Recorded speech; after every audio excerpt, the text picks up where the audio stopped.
Exactly right. You don't want to wear out your sweepers on the first day. The whole thing becomes anticlimactic if you do that. Wear them out in the event final. That's right. Yeah. But near the end, hopefully they'll wear out with that last stone of the last end, yeah. It's some fine team management to work on conserving your energy as necessary. Melissa Foote, the third for the Graziano rink, has just thrown her first stone. It's tried to draw behind their guard. Could have come up a little light here and tick the guard. Oh, no, it did get past the guard. That's a great shot. On the way by, but it works out great. It's a nice throw. Mike clearly has ice water in his veins for not calling a sweep on that stone. That's just great skipping right there, I think.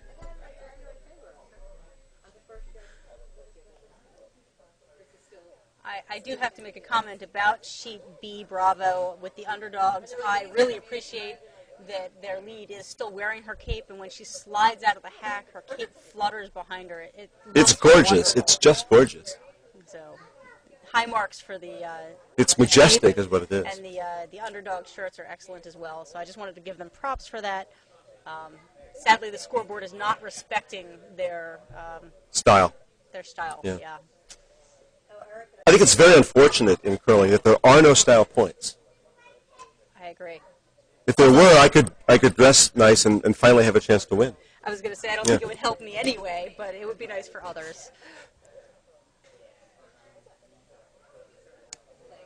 The attempt on the shot rock there by Liz Mattery in the back on sheet C chips the guard out. And so Mike calls for another another draw into the house. And Melissa Foote, the third, is obliging him with a very nice draw here coming down to the tee line, maybe a little bit deeper. It's a lovely throw. I think the difference in this game has clearly been that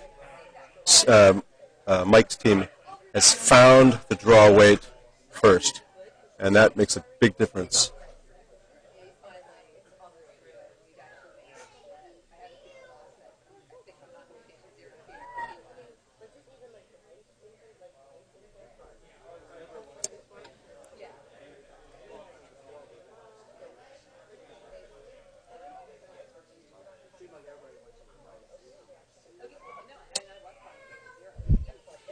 There was a comment on the chat asking Jeff, shouldn't you be at work?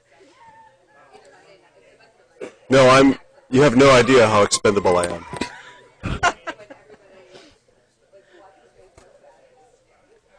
Well, I will say that Jeff is not at all expendable regarding the Bonspiel preparations and now the execution of the Kaiser Bonspiel. Jeff has been invaluable, and I'm really glad to have him sitting next to me here in the booth. You're too kind. Probably. No, really, you are. Stop talking about me. Stevens' takeout is a nose hit on target to sit shot in the 12.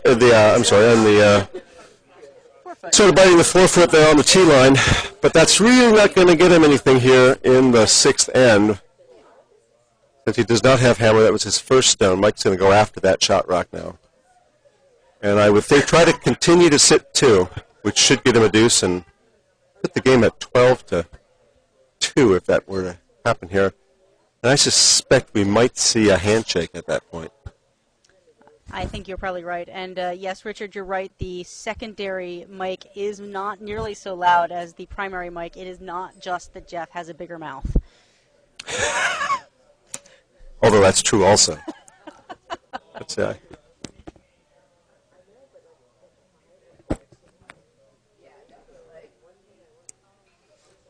another nose hit.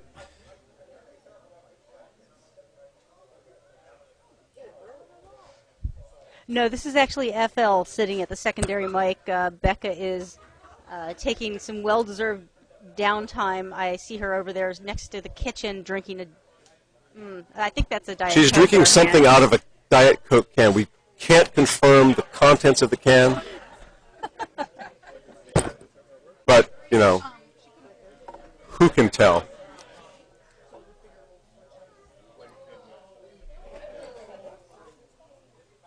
Stephen once again is going after the hit on the shot rock. He settles into the hack here.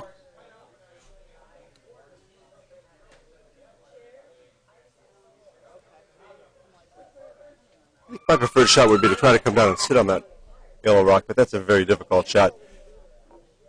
I think he may actually just kind of be practicing here for the rest of the spiel. Sometimes the game gets away from you like this, and well, I'll take that as a compliment, Richard. I would like to sound like Becca, although I suspect Jeff would hope that I don't. Certainly not in the dark. That would be confusing. Luckily, the lights are on here at the Kaiser. So Rightly, I'd say. Our local folks are welcome to come on down, help support the bar, and enjoy some live action. And those of you who are not local or just can't make it in, we're glad to have you here online.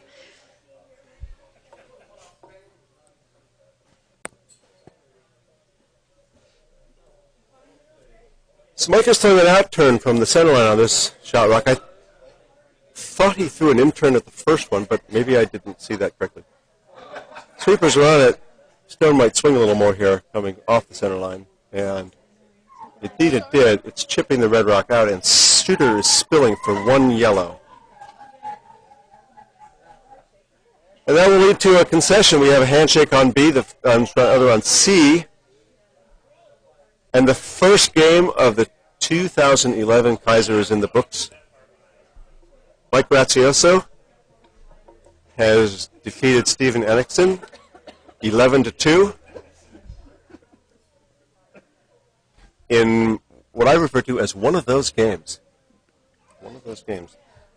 Now, let's see if we can conquer the technology here, and we will switch over and try to follow sheet B, as in Bravo. I did it! Well done, well done. This is, again, the Underdogs versus Sterling Cooper. The Underdogs is a triangle team with Chris Allen at skip. And Sterling Cooper is from up north. I don't know where the list is. I think he's from the Rochester area, though. I could be wrong. And it's Robbie Melville is the skip of that team. And I'm going to tell you where they're from. Oh, they're from Broomstones. I'm so sorry. Broomstones, up north for us. Everybody's up north from us, pretty much, except for Triangle. So you can see the Underdogs are playing yellow with the wonderful Underdog shirts, and in the case of the lead, still wearing their cape.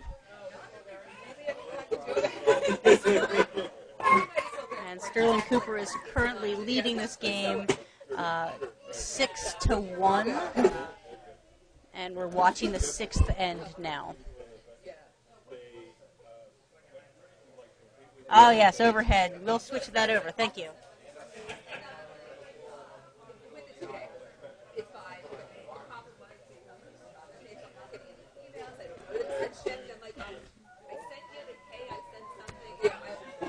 Okie dokie. Hopefully that'll help you out a little bit more.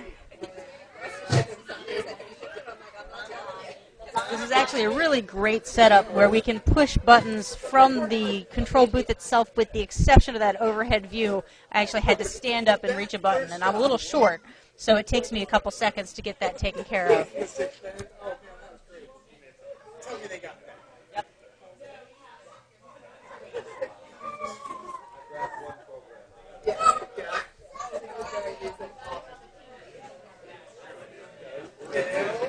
I have a whole bunch of excuses. That is correct. Thanks, Richard. Quite a busy house they have here. It looks like we're up to first skip stone is due to be delivered, and Red is mulling over what they can do to get in there to that yellow stone that's sitting shot. They're considering the off-in, it looks like, or maybe they're going to change their mind and just kind of draw in there. Let's see.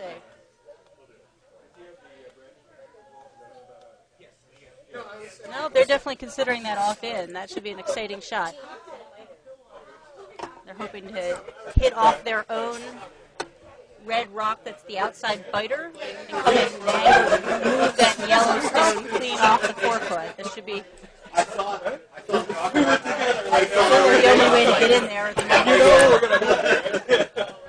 I think it's a good call because there's not really a big risk there. The things that can go wrong is that you hit your own red one out, but you're hitting red on red, so you'll still have a red stone in the forefoot. You also have 2 red stones in play in the top 8 and bottom back 12, so red's not really in danger of giving up a big end here. They're just looking for icing on the cake. And you're right, we did get that scoreboard swapped over pretty quickly. Jeff was working on it while I was chatting. And it's just not going to get there. A little bit undercurled there a little bit, and it did not hit that outside red to get the deflection that they were looking for. But like we said, it's a low-risk shot. Giving up 1 is still a good outcome here for the Sterling Coopers. Richard says switch. I don't know what we're switching, Richard. Oh, I'm sorry. I know what they're saying. Oh, okay. Jeff knows what you're saying. Good. Thank you. I'm sorry, we had a slip of the mouse there, and you didn't get to see that shot very well done. I can tell you exactly what happened. It was this beautiful rock just sailing right through, looking for that 3-point field goal, and they did get the field goal, but sadly we've established that there is no actual 3 points for that. It was a good try, though. It's a tough shot to hit that outside biter at the right angle, and they just missed.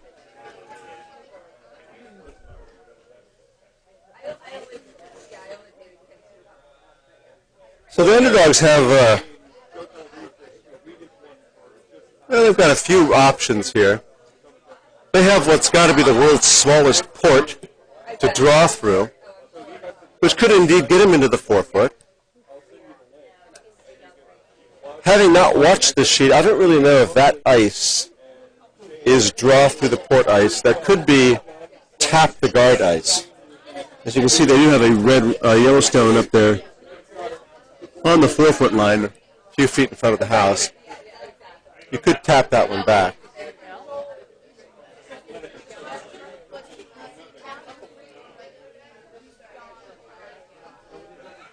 He's thrown a down weight, a draw weight, but it looks awfully light.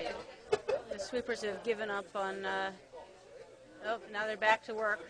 They're just trying to move it over as far as possible to keep that line open for another try.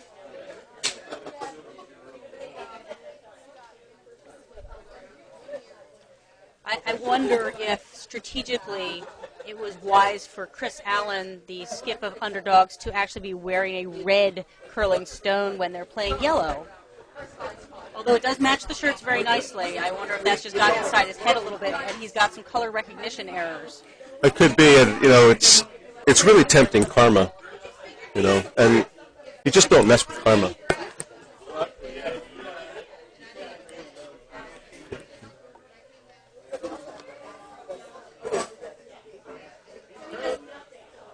So Robbie Melville was trying the same in-out this time, and now you get to watch it.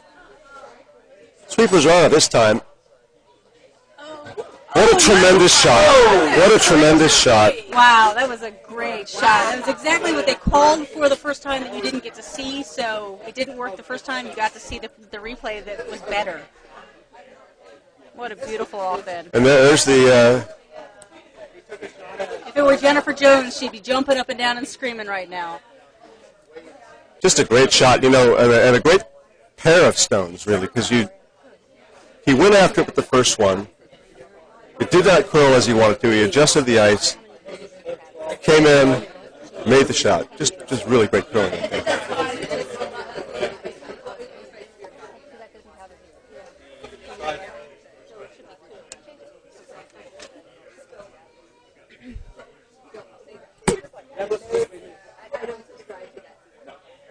Here comes the underdogs. So Chris is trying to tap his guard in. The line looks pretty good. If it has enough weight, he should drive that straight into the...